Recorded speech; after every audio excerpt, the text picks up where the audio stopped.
England से जब हम अपना दूसरा टेस्ट मैच हार के सीरीज़ हार गए थे तो मैंने अपने वीडियो को टाइटल रखा था, इंग्लैंड से भी सीरीज़ हार गए तो क्या, रोटी छोटी खाओ तो मट्टी पाओ।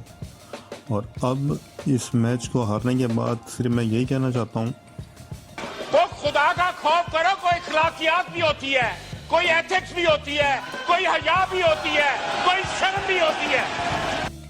अस्सलाम वालेकुम दोस्तों, आप देख रहे हैं 9 स्पोर्ट्स। पाकिस्तान बमुकाबला इंग्लैंड सीरीज़ का आखिरी टेस्ट मैच कराची में जो खेला जा रहा है, इंतहाई मुश्किलात का यहाँ पे शिकार पाकिस्तान। पहले बैटिंग में, फिर अब बॉलिंग में, तो अभी कुछ शिकस्त बिल्कुल सर पे आ गई है पाकिस्तान के वो, और वाइट वॉश होने जा रहा है पाकिस्तान ये काफ़ी तवील अरसे के बाद। लेकिन यहाँ होम में पहली दफ़ा ऐसा होगा पाकिस्तान के साथ कि होम सीरीज़ पाकिस्तान को वाइट वॉश का सामना करना पड़ेगा।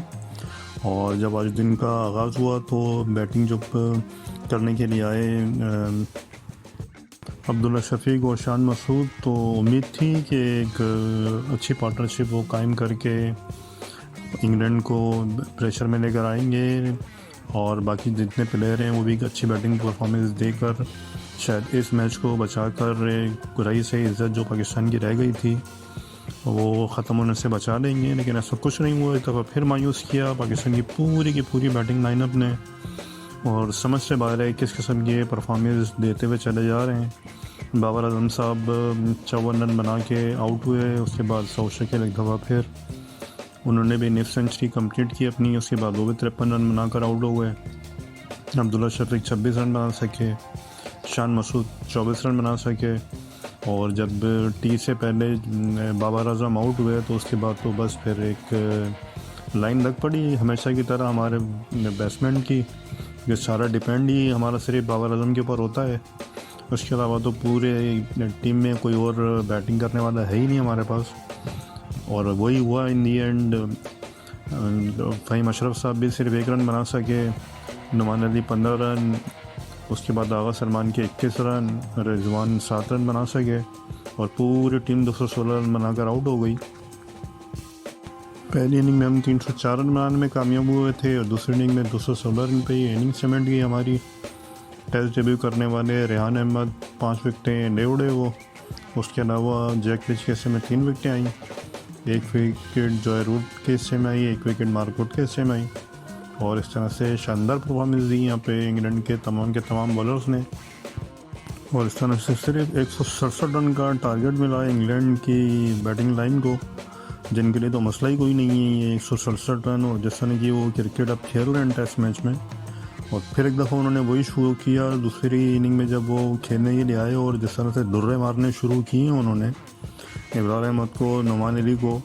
शायद सिर्फ और 4-5 ओवर रह जाते तो आज ही वो मैच ख़त्म करने के मूड में लग रहे थे। 41 रन जैक क्रोली बनाकर आउट हुए, बेन डकेट 50 रन पे नॉट आउट हैं। रेहान अहमद को जी प्रमोट कर दिया बेन स्टोक ने वन डाउन भेज के, क्योंकि वो बैटिंग भी सुना है अच्छी कर लेते हैं, लेकिन वो सिर्फ 10 रन बना सके। इब्रार अहमद उनको आउट कर सके, बेन स्टोक अभी 10 रन पे नॉट आउट हैं। तो अब इंग्लैंड को सिर्फ यहाँ पे 55 रन और अब देखना ये है कि बाकी जो 55 रन रह गए हैं वो 4-5 ओवर में ही कंप्लीट कर लेता है इंग्लैंड, या और थोड़े से ओवर खेल के पाकिस्तान की इज्जत बढ़ाने में कामयाब होता है यहाँ पे इंग्लैंड। क्या बात की जाए यार, इस परफॉर्मेंस के बाद मैंने लास्ट वीडियो जब बनाई थी पाकिस्तान की, जब हारा इंग्लैंड से अपना दूसरा टेस्ट मैच और सीरीज़ में शिकस्त हो गई हमको, उस टाइम पे मैंने यही कहा था कि यार ये इस तरह की परफॉर्मेंस जिस तरह से दे रहे हैं और जिस तरह से हमारी टीम सिलेक्शन चल रही है, जिस तरह की पिचेस बनाई जा रही हैं, ये बिल्कुल भी पाकिस्तान की क्रिकेट के लिए अच्छा नहीं कर रहे हैं ये। और पता नहीं किस किस्म की ये सोच लेकर टेस्ट क्रिकेट में जाना चाह रहे हैं, और क्या परफॉर्मेंस हमारे प्लेयर्स की आ रही है बिल्कुल भी समझ से बाहर है। और अगर इसी तरह की रवैये पाकिस्तान ने अपने रखे तो मुझे लगता है ये टेस्ट नेशन में बिल्कुल टेबल के बॉटम में चले जाएंगे। और अगर यहाँ भी हमने होश के नाखून नहीं लिए, और लेना भी नहीं हमने, क्योंकि इससे पहले ऑस्ट्रेलिया की सीरीज़ अभी हम मार्च में ही हारे थे अपनी होम ग्राउंड के ऊपर, 1-0 से हमको इस सीरीज़ में शिकस्त हुई थी, वो भी डेड पिचेस बना के। उसके बावजूद हमने किसी किस्म का कोई सबक हासिल नहीं किया। ना हमारे पास कोई प्लानिंग थी, ना हमारे पास कोई टीम कॉम्बिनेशन था। मतलब हद है यार, मतलब एक फास्ट बॉलर से अगर आप टेस्ट मैच खेलने के लिए जा रहे हैं तो इससे अंदाज़ा लगा सकते हैं कि किस किस्म के मसाइल का सामना है पाकिस्तान की स्पेशली टेस्ट स्क्वाड को। और अगर बैटिंग की बात की जाए तो वही बुरा हाल है, बॉलिंग की बात की जाए तो वही बुरा हाल है। और मैं तो सिर्फ ये इतना कहता हूँ कि ये सीरीज़ अगर हम आ रहे हैं, बॉलिंग तो ठीक है, हमारे पास रिसोर्सेज नहीं थे बिल्कुल भी, लेकिन जिस तरह की बैटिंग परफॉर्मेंस आई है हमारे पास, ये सबसे बड़ा लम्हा फ़िक्री है। भाई आप अपने होम ग्राउंड में खेल रहे हो, ये ऑस्ट्रेलिया, साउथ अफ्रीका, न्यूजीलैंड में आप नहीं खेल रहे हो। जिस तरह से आपकी बैटिंग की परफॉर्मेंस है, अगर होम पे अगर आपका इस तरह का हाल है, वो भी इन विकेटों पे ये हाल है, तो पता नहीं है बाहर जाके टेस्ट मैच किस तरह से सर्वाइव करेंगे और क्या हशर करेंगे बाहर की टीम इनके साथ। ये तो आने वाला वक्त ही बताएगा। लेकिन हद से ज़्यादा मायूस किया है इस पूरी सीरीज़ के अंदर पाकिस्तान ने। और फिर वही होगा, इंडिया पे थोड़े दिन का शोर शराबा रहेगा। इन लोगों की फिर से अब बातें शुरू हो जाएंगी, हमारे टीम मैनेजमेंट की, कप्तान की, चेयरमैन पीसीबी रमीज़ राजा साहब की, सकरर मुश्ताक कोच की मोटिवेशन स्पीक करेंगे वो, और फिर से बस वो आगे गाड़ी चल पड़ेगी। क्योंकि इससे पहले ना तो हमारे पास कोई इससे पहले ना कभी किसी से पूछ-गुछ हुई है यहाँ पे कितनी सीरीज़ हारने के बाद, ना अब होने वाली है। ऐसे ही बस ये मुल्क भी हमारा चलता रहता है और यही इस तरह हमारी पाकिस्तान की टीम भी चलती रहती है। और यहाँ पे अगर परफॉर्मेंस की बात की जाए इंग्लैंड की, वो अगर टेस्ट डेब्यू बैटिंग में करवाते हैं तो वो सेंचुरी कर जाते हैं अपने टेस्ट डेब्यू पे। हेनरी ब्रूक जो कि बिल्कुल अभी नौजवान क्रिकेटर हैं और पहली दफ़ा इस टेस्ट सीरीज़ में उनको शामिल किया गया, और 100 से ऊपर की उस बंदे की एवरेज है इस टेस्ट सीरीज़ में। और इस लेग स्पिनर को अब उन्होंने इंट्रोड्यूस करवाया, टेस्ट डेब्यू करवाया सिर्फ 18 साल के रेहान अहमद को, वो 5 विकेटें ले गए अपने टेस्ट डेब्यू पे। तो भाई इस तरह की परफॉर्मेंस वो लेकर आए हैं आपके सामने, और आप क्या कर रहे हैं, किस तरह की आप परफॉर्मेंस दे रहे हैं, बिल्कुल समझ में नहीं आती है बात। पहले टेस्ट मैच में अब्दुल्ला शफीक ने, इमामुल हक ने एक डेड विकेट पे सेंचुरीज कर दी, बाबर आजम साहब ने सेंचुरी कर दी डेड विकेट पे। उसके बाद क्या परफॉर्मेंस रही, बाकी तो टेस्ट मैचेस में बैटिंग के हवाले से कोई सर पैर बिल्कुल भी नहीं है। यहाँ पर बाबर आजम को मालूम था कि किस किस्म की सिचुएशन में है यहाँ पे पाकिस्तान, और इंतहाई उनको एक ज़िम्मेदार इनिंग यहाँ पे खेलनी थी। लेकिन एक डेब्यू करने वाले लेग स्पिनर को वो जिस तरह से शॉट खेलने के लिए गए और विकेट अपनी गंवाई उन्होंने, इंतहाई रूथलेस परफॉर्मेंस है ये, और बिल्कुल किसी किस्म की कोई ज़िम्मेदारी, कोई रिस्पॉन्सिबिलिटी लेने को यहाँ पे तैयार नहीं है।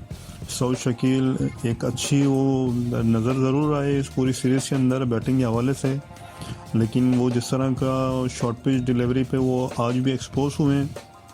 मार्कआउट की इंतहाई तेज़ बॉल थी जो कि उनके हेलमेट पे लगी, और अगर इस तरह से ये बाहर की पिचेस पे जाके ये परफॉर्मेंस देनी है हमारे बैट्समैन ने, बहुत मुश्किल है। मैं चीखता रहा मोहम्मद रिजवान के बारे में कि भाई बस कर दो, उसको रेस्ट करवा दो, लेकिन नहीं, हर फॉर्मेट हर मैच उसी को खिलाना है।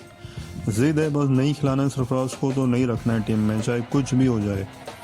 इसी तरह की परफॉर्मेंस आगा सलमान, क्यों इस नंबर पे उनको सेलेक्ट किया गया, फवाद आलम जो 10 साल तक इंतज़ार करता रहा अपने दोबारा कमबैक का, और कमबैक करवाया, और फिर कमबैक उसका हुआ भी, और जिस तरह की उसने परफॉर्मेंस दी, सिर्फ 1-2 मैचेस की वजह से ड्रॉप कर दिया उस बेचारों को, और वो इतना डिसहार्ड हुआ इस बार कि वो मुल्क छोड़ के अमेरिका चला गया। अब वैसे लोग हमारे मुल्क छोड़ के जा रहे हैं, और क्रिकेटर भी अगर इस तरह से करेंगे तो कहाँ से फिर आपको न्यू टैलेंट मिलेगा और कहाँ से ये परफॉर्मेंसेस आएंगी, समझ से बाहर है। मोहम्मद वसीम साहब अब फिर सिलेक्शन कमेटी के चेयरमैन, वो हर टीम सिलेक्शन के बाद यही कहते हैं कि ये बेहतरीन टीम सेलेक्ट की गई है। भाई अब हकदार को हक तो दो।